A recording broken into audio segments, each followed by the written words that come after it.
If you're enjoying this story from the Old West, please hit that like button and subscribe to our channel for more incredible tales from the frontier. Your support helps us bring these forgotten stories to life. The morning sun cast long shadows across the dusty ranch as Samuel Morrison stepped onto his porch, coffee cup in hand. The autumn of 1873 had been harsh on his cattle operation, and the last thing he needed was trouble. But there she stood, defiant as the desert wind, her dark hair braided with eagle feathers. The Comanche woman held her ground near his fence line, and Sam's jaw tightened with familiar anger. "I told you yesterday, and I'll tell you again," Sam called out, his voice carrying across the yard. "You ain't welcome here, squaw. Take your heathen ways and get off my land before I call the sheriff." His weathered hands gripped the porch railing, knuckles white with tension. The woman didn't flinch at his words, her obsidian eyes meeting his with unwavering determination. She'd been coming around for 3 days now. The Comanche woman, who called herself Ayana, stepped closer to the fence. Her moccasins made no sound on the hard-packed earth. "I am not leaving," she said in careful English, each word measured and deliberate. "Not without the boy." Her voice carried the weight of mountains, steady and immovable. Sam's confusion flickered across his weathered features. What boy was she talking about? His ranch hands had mentioned no missing children. "What boy?" Sam demanded, setting down his coffee cup with enough force to rattle the porch boards. "There ain't no boy here, Indian woman. You're talking in riddles, and I ain't got time for your nonsense." But even as he spoke, something nagged at the back of his mind. A memory, hazy and distant, like trying to catch smoke with bare hands. The woman's eyes never left his face, searching for something he couldn't understand. Ayana reached into the leather pouch at her waist and withdrew something small and glinting in the morning light. It was a silver locket, tarnished with age, but still recognizable. Sam's breath caught in his throat as she held it up. "You know this," she said quietly. "You know what it means." The locket swayed gently in her fingers, catching the sunlight and throwing it back in fractured pieces across the dusty ground between them. Sam's legs felt suddenly weak, and he gripped the porch railing tighter. The locket!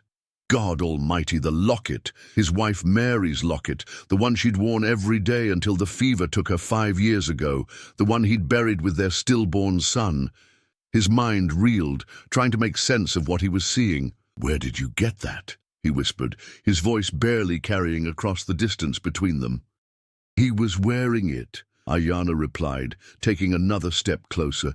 "The boy, when we found him tied to the fence post, left to die in the desert sun 3 summers ago." Her words hit Sam like physical blows, each one driving deeper into his chest. "Your fence. Your land." He was just a child, maybe 5 winters old, burning with fever, calling for his mama. But the locket continued to sway in her fingers, hypnotic and damning. Sam's knees buckled, and he sank onto the porch steps. 3 years ago. The raids had been bad that summer, Comanche war parties striking ranches throughout the territory.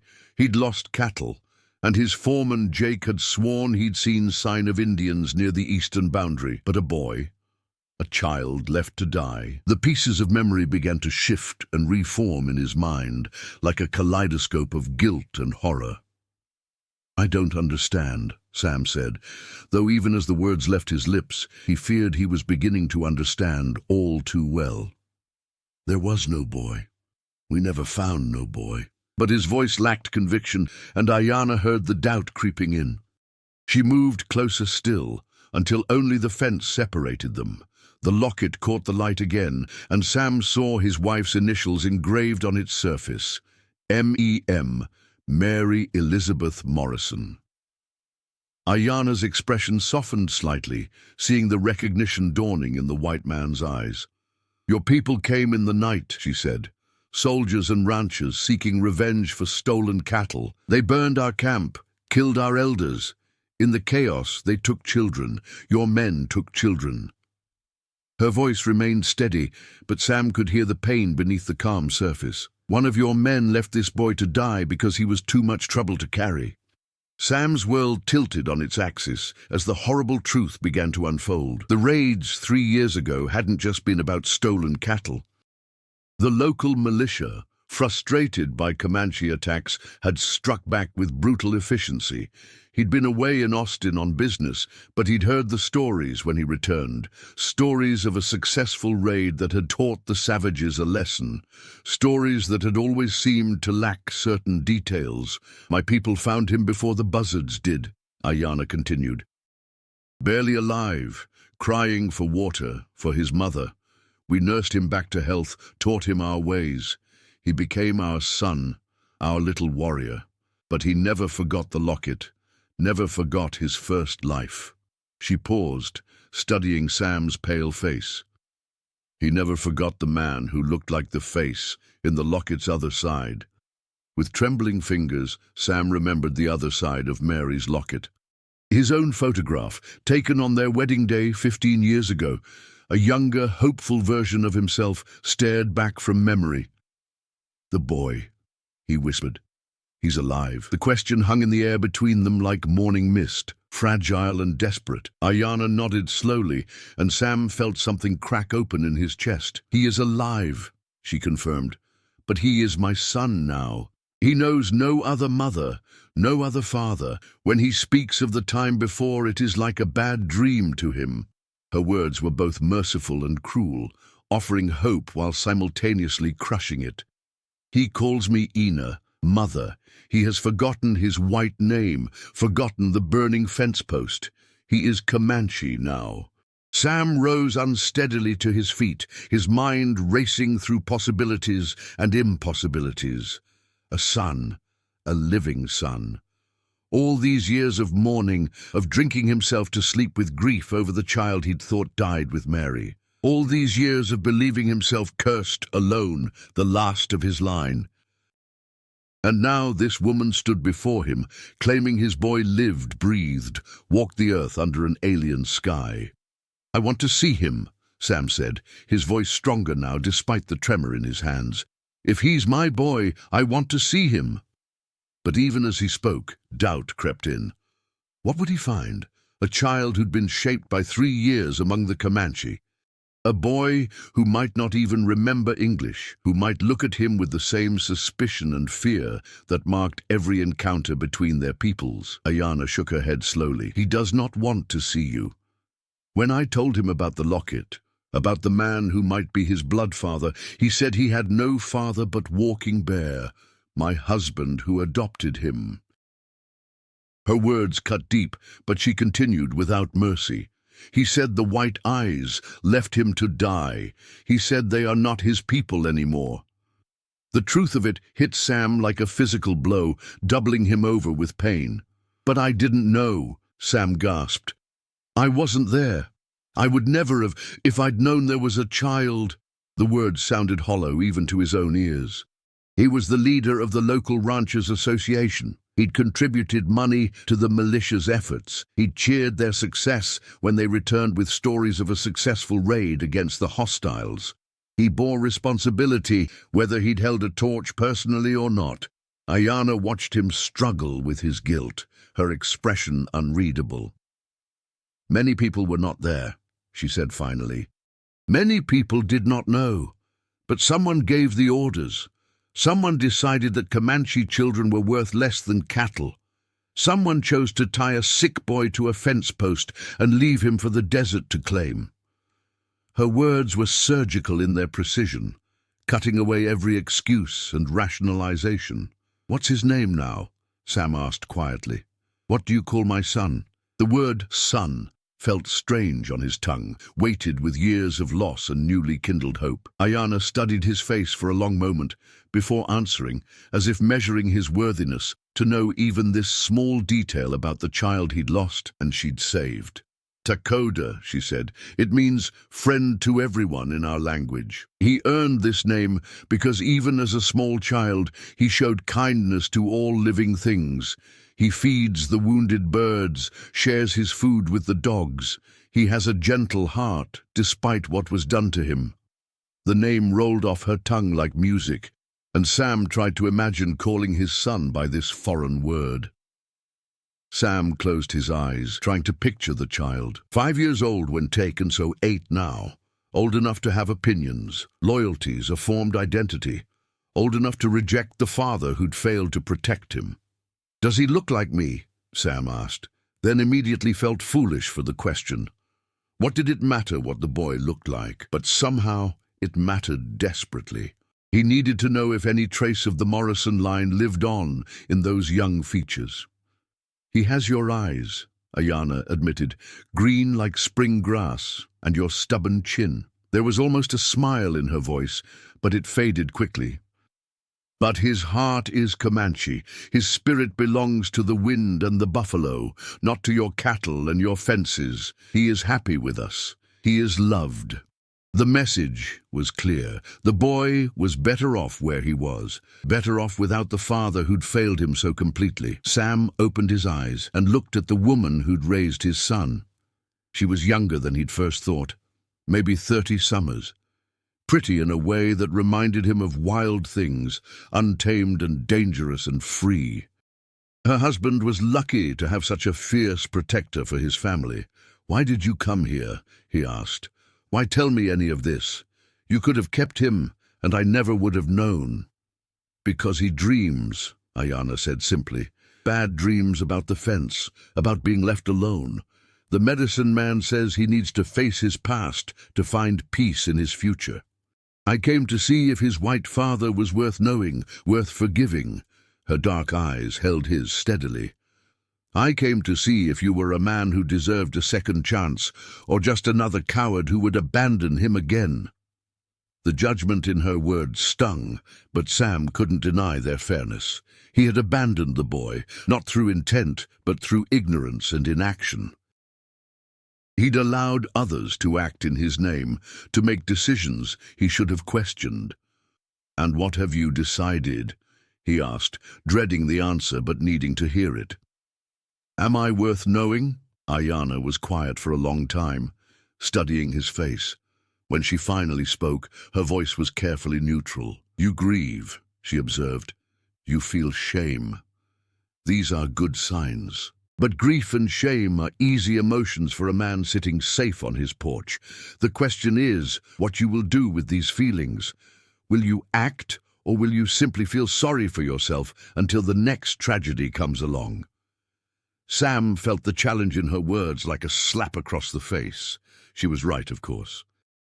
He'd spent 5 years drowning his sorrows in whiskey and self-pity, mourning losses that weren't even real while doing nothing to prevent future tragedies. How many other children had suffered while he sat in his comfortable chair, drinking and remembering better times?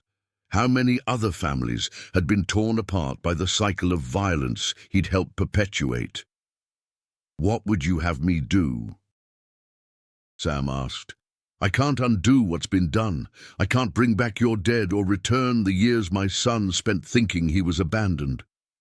The helplessness in his voice was real, but so was something else, a growing determination to find some way to make amends. "But I can try to make things better going forward. Tell me what you need." Ayana nodded, as if she'd been waiting for exactly this response. "Winter comes early this year," she said. "Our hunters have had poor luck, and the army has driven the buffalo far from our usual grounds. We need food, blankets, medicine. The children grow thin." Her pride clearly warred with necessity as she made this admission. Asking for help from the white man probably went against every instinct she possessed. Sam's mind immediately began calculating. He had cattle, grain, supplies. It would be expensive to provision an entire Comanche band through the winter, but he could manage it. The ranch had done well despite the troubles, and he had money saved. "How many people?" he asked. "How much do you need?" The practical questions helped ground him, gave him something concrete to focus on besides the overwhelming emotions of the situation. 43 souls, Ayana replied, mostly women, children, and elders. The young men hunt and scout, but game is scarce. We would need enough food for 3 moons, maybe 4 if the snows come heavy. She paused, then added with visible difficulty, "We would pay what we can. We have horses, furs, beadwork. We are not beggars. I don't want payment, Sam said quickly. If my son is among those children, then they're all family to me. The words surprised him with their sincerity. When had he started thinking of a Comanche band as family? But looking at Ayana's proud bearing, imagining his boy among them, it felt natural. They'd saved his child when his own people had abandoned him. That created bonds stronger than blood. Ayana's expression softened slightly. "That is good thinking," she said. "Takoda would approve. He has a big heart for anyone who suffers." She reached into her pouch again and withdrew a small carved wooden horse, painted with traditional designs. "He made this for his white father, in case we ever found you. He said even if you were bad, you might become good if someone was kind to you." Sam took the little horse with hands that shook. The carving was crude but lovingly made, the work of small fingers guided by a generous heart. His son, Takoda, had thought of him, had made him a gift even while believing himself abandoned. The kindness of it broke something loose in Sam's chest, and he found himself crying for the first time since Mary's funeral. The tears came in great wrenching sobs that shook his whole body. Ayana watched him cry without judgment or comment. When the storm had passed, she spoke quietly. "Children forgive easier than adults," she said, "but forgiveness must be earned, not just hoped for. If you want to know your son, you must prove yourself worthy of knowing him. You must show him that white fathers can be different from the men who tied him to that fence." Sam wiped his eyes with his sleeve and nodded. "What must I do?" he asked. "How do I prove myself to him?" The question felt enormous, weighted with the possibility of redemption or the certainty of further failure. But for the first time in years, Sam felt purpose stirring in his chest. He had a son to win back, a wrong to make right. "Come to our camp," Ayana said. "Alone, unarmed, with the supplies we discussed. Show Takoda that you choose to help his people even when no one forces you to. Show him that you can be trusted to keep your word." She paused, studying his face. "But understand this. He may reject you completely. He may never accept you as his father. You must be prepared for that possibility." The warning hit home. But Sam found he could accept even that painful outcome if it meant his son would be fed and warm through the winter. "I understand," he said. "When do you want me to come?" His heart hammered in his chest as he realized he was about to enter a Comanche camp, something that would have terrified him just an hour ago. Now it felt like the most important journey of his life. 3 days, Ayana replied. "Follow the creek north until you reach the lightning-struck oak. Turn west and follow the game trail. We will be watching for you." She tucked the locket back into her pouch and turned to go, then paused. "Bring coffee," she added, with what might have been the ghost of a smile. "Takoda loves coffee. He says it tastes like courage." Sam watched her walk away, her figure growing smaller against the vast landscape until she disappeared entirely. He stood on his porch for a long time afterward, holding the wooden horse and trying to process everything that had changed in the span of a single conversation. He had a son. His boy was alive, grown into a child who carved gifts for the father who'd failed him and shared coffee because it tasted like courage. The next 3 days passed in a whirlwind of preparation. Sam loaded his wagon with flour, beans, salt pork, blankets, and medical supplies. He told his foreman Jake that he was taking supplies to help some folks through the winter, but didn't mention that those folks were Comanche. Jake would never understand, and Sam didn't have the energy to argue or explain. This was between him and his son now. On the morning of the 3rd day, Sam hitched his best horses to the wagon and set out alone. The lightning-struck oak was easy to find, a massive tree split down the middle by some long-ago storm, but still standing, still growing. The game trail was harder to spot, but eventually he found the faint path winding through the scrub brush and mesquite. His heart pounded harder with each mile. The Comanche camp sat in a natural bowl between two hills, hidden from casual view but strategically positioned with good sight lines in all directions.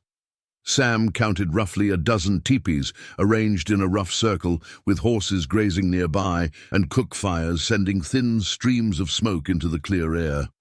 People emerged from the lodges as his wagon approached. Women in buckskin dresses, children peeking shyly from behind their mothers' skirts. A few older men watching him with cautious eyes. Ayana stepped forward to greet him, flanked by a tall man with greying hair and scars across his chest that spoke of old battles.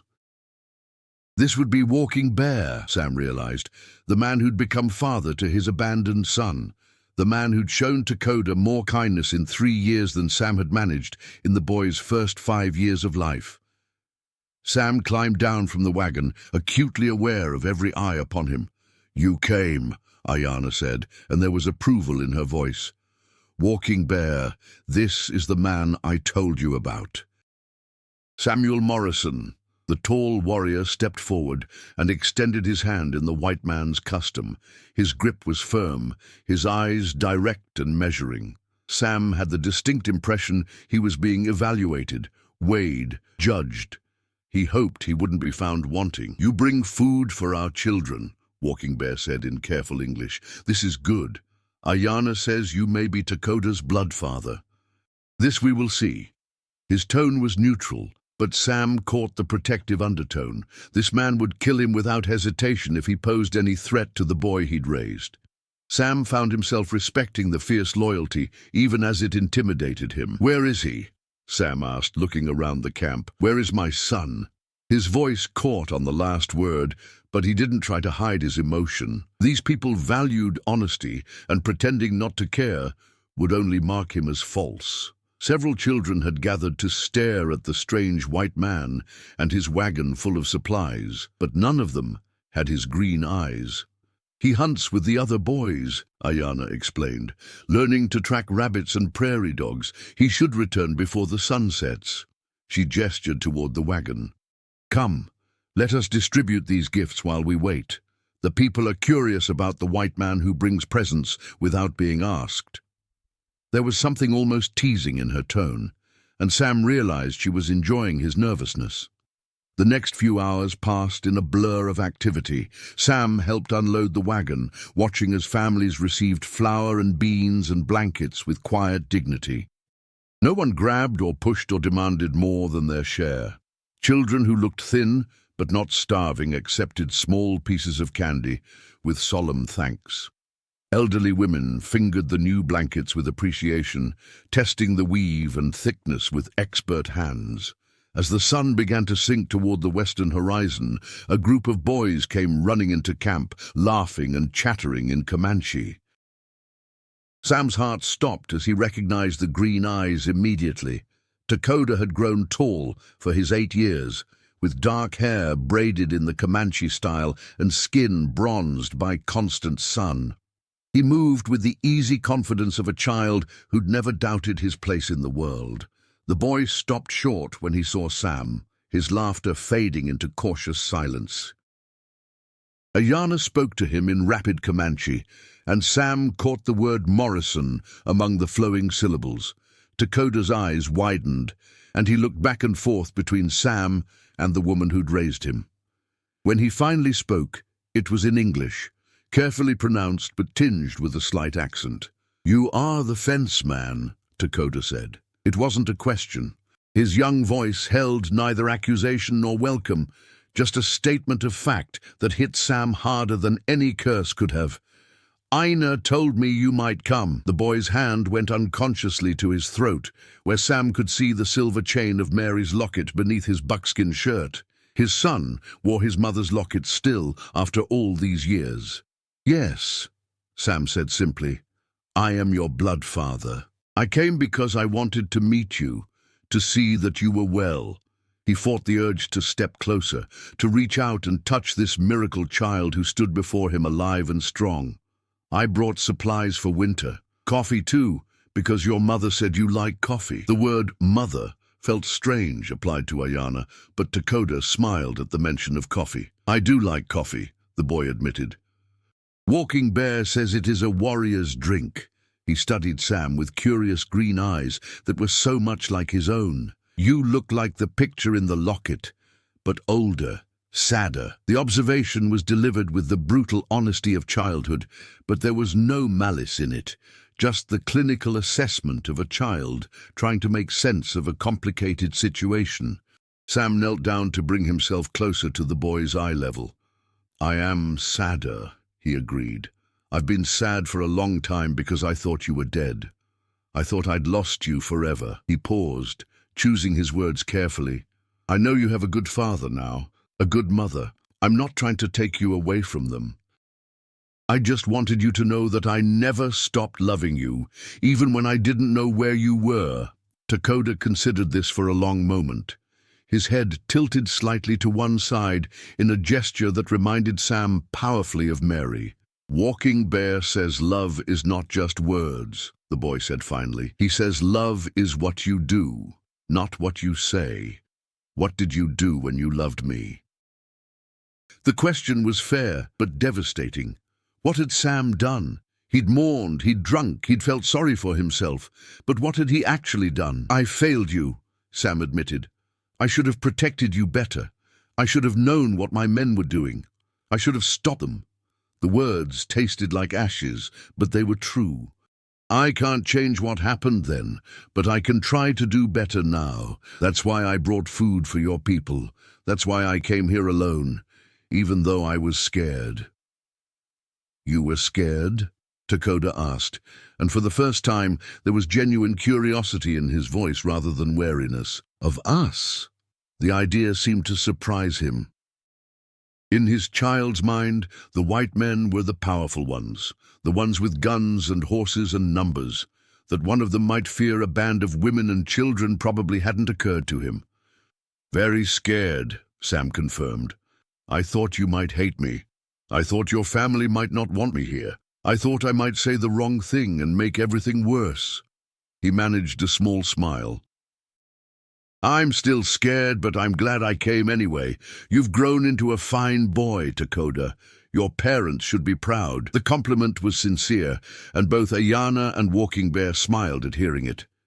Dakota seemed to wrestle with some internal decision for several seconds. Finally, he reached into his own small pouch and withdrew something that made Sam's breath catch. It was another carved animal, this one a buffalo, painted with the same loving care as the horse Ayana had given him.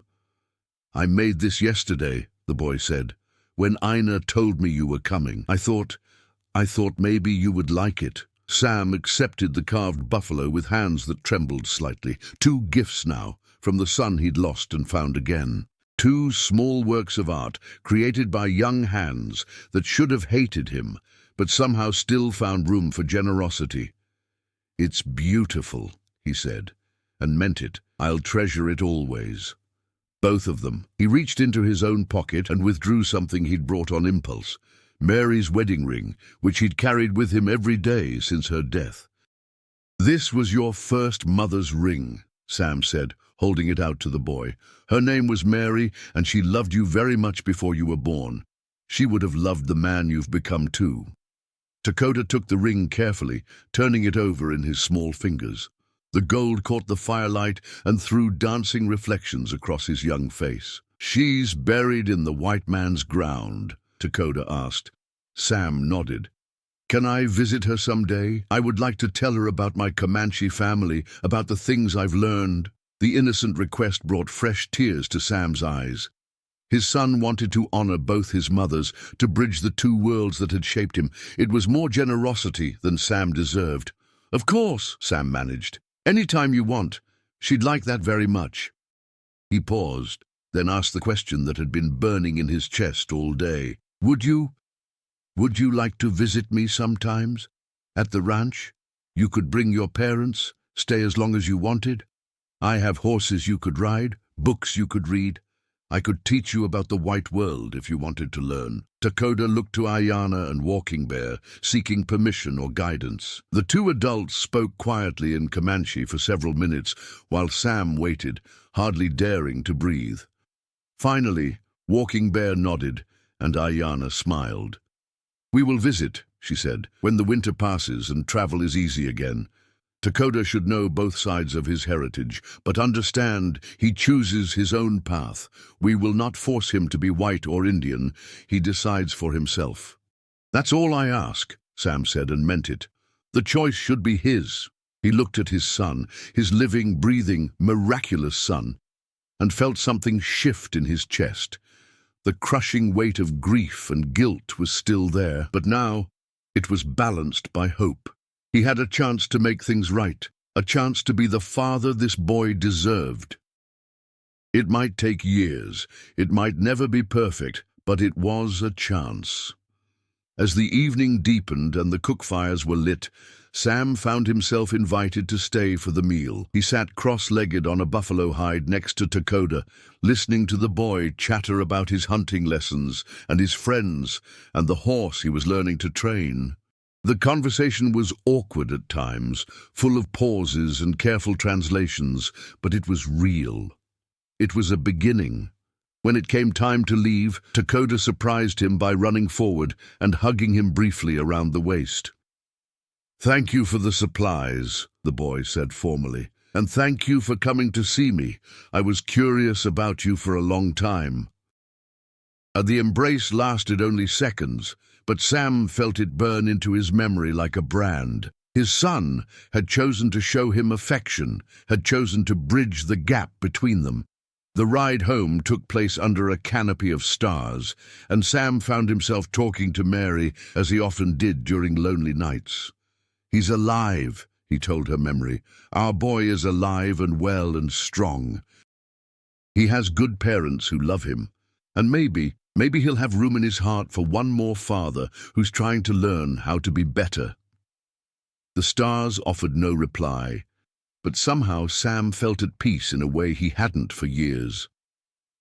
True to their word, Ayana and Walking Bear brought Dakota to visit when spring arrived. The boy was fascinated by the ranch, by the cattle and the machinery and the strange ways of white civilization. He learned to read from Mary's old books, learned to write his name in English letters. But he also taught Sam things: how to track animals by the faintest signs, how to read weather in the behavior of birds, how to find water in seemingly barren land. Over the months and years that followed, Dakota moved easily between both worlds. He spent summers with his Comanche family, learning the old ways and keeping the traditions alive. But he also spent time at the ranch, learning to manage cattle and read contracts and navigate the complex world of white business. He became a bridge between the two peoples, a translator not just of language, but of understanding. Sam never tried to make his son choose between his families. Instead, he learned to see Ayana and Walking Bear as extended family, as the people who'd saved his child when he'd failed to do so. He hired Comanche workers during roundup season, paying fair wages and treating them with respect. He spoke up in town meetings when other ranchers proposed harsh measures against the tribes. Slowly, grudgingly, some minds began to change. The boy who'd been tied to a fence and left to die grew into a man who helped heal the wounds between two peoples. He married a Mexican girl who loved his stories of both his families, and their children grew up speaking 3 languages and honoring multiple traditions. Sam lived to see his grandchildren, to teach them to ride and read and think for themselves. He died peacefully in his bed at the age of 78, surrounded by family that included people from 3 different cultures. At his funeral, Ayana spoke words that would be remembered long after the last mourner had gone home. "He was not a perfect man," she said, "but he was a man who learned to be better. He started as someone who allowed evil to be done in his name, but he ended as someone who fought evil wherever he found it." That is the best any of us can hope for, not to be perfect, but to be always growing toward the light. The wooden horse and buffalo that Dakota had carved still sit on the mantel of the old Morrison ranch house, now owned by his descendants. They serve as reminders that sometimes the greatest gifts come from the most unexpected places, and that love can survive even the worst failures if people are willing to do the hard work of forgiveness and change. What do you think would have happened if Sam had never learned the truth about his son? Do you believe people can truly change, or was Sam's transformation just guilt trying to make up for past failures? Share your thoughts in the comments below. I'd love to hear your perspective on this tale of redemption and second chances.